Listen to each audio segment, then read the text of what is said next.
Fred, I don't know what my old woman gave me for dinner today, but I didn't ought to eat it. That voice you heard was a typical London Cockney, and what he meant to say was, I don't know what my wife gave me for lunch today, but I really shouldn't have eaten it. Anyway, let's hear a bit more about him. I'm a funny kind of fella in a funny kind of way. I don't mean laughing funny, I mean peculiar, as they say. I'm what my friends and relatives call rather weak inside, and although I know I've got to eat some food I can't abide, I had some jam on kippers once and had to go to bed. And when the doctor, he came round, what do you think he said? Well, you didn't ought to eat it. That's what the doctor said. I didn't ought to eat it, I answered from my bed. He said, you do that again, young man, I'm sure you will regret it. Eating jam on kippers. No, you didn't ought to eat it. Sounds horrible anyway.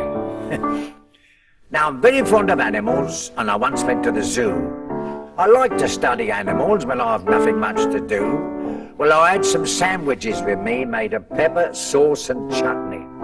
My auntie makes them up for me. She's got a pub at Putney.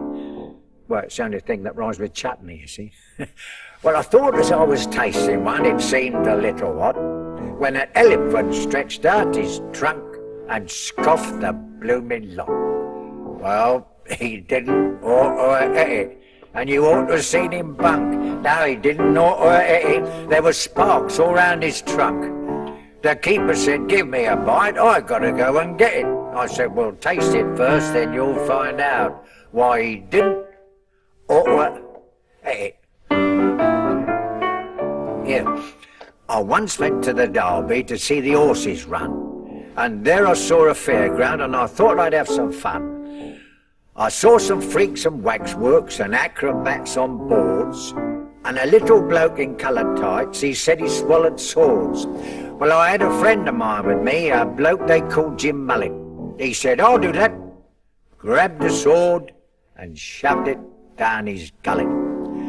Well, he didn't ought to eat it. And the bloke didn't half get mad. He said he didn't ought to eat it. That's the only sword I had.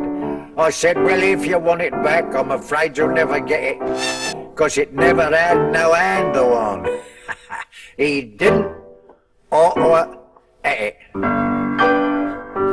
I wonder how many of you repeated that last line with me.